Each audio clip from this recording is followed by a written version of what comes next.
Alright, this problem is problem number 12 in chapter 3, and it's on page 96. And it is a beam that is supported over here on the left by a pin and supported over on the right by a cable.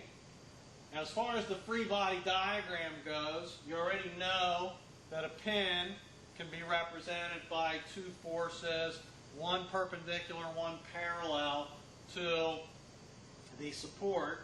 We call those RAH and RAV. You need the forces that are on the beam, and then the cable is usually represented by just a force called T. Although this cable, because it's diagonal, and again, to be put into our equations of equilibrium, we'll take that diagonal T force and instead we'll represent it by its components. So again, I really just show this T sort of in a dashed line and really represent it by its x component, which I'm calling T cosine 45 degrees, and its y component, which I'm calling T sine of 45 degrees. So anyway, in this problem, we start by writing the equations of equilibrium, and down there on the bottom you can see my equation for the x direction, which is plus RAH plus T cosine 45 degrees equals 0.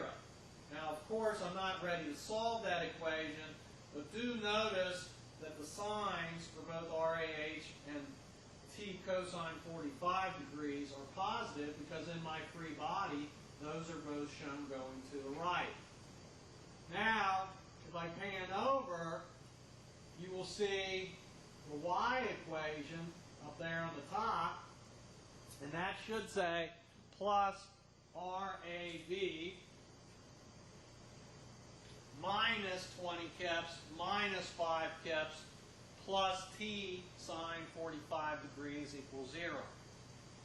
And again, you don't have enough to solve that yet, but we can go forward. Down here, I finally say I'm going to sum moments over here at point A, and I'll get 20 kips times 5 feet positive because it's going clockwise.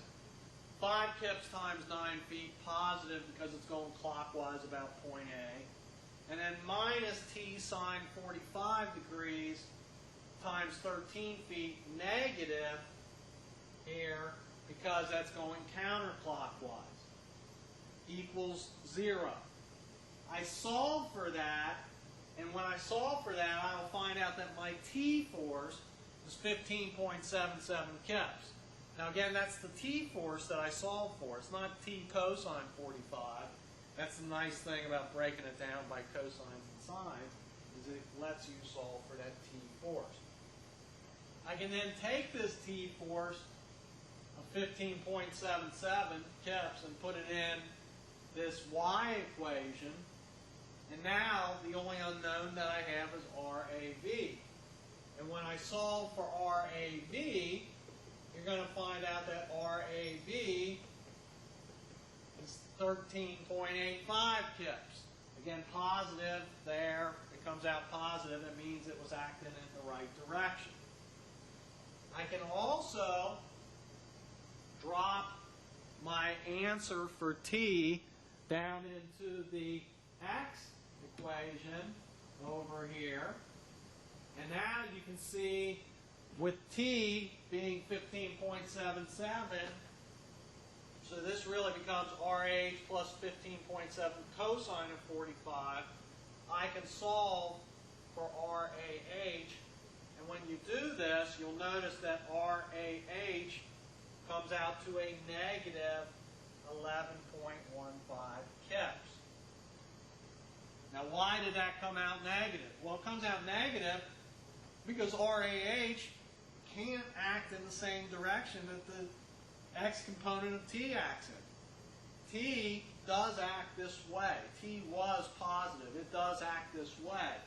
RAH, therefore, had to go the other way, and that's what that negative sign means. That negative sign means that answer, although numerically correct, actually the vector acts the opposite way. So again, there's your answer for problem number 12 on page 96.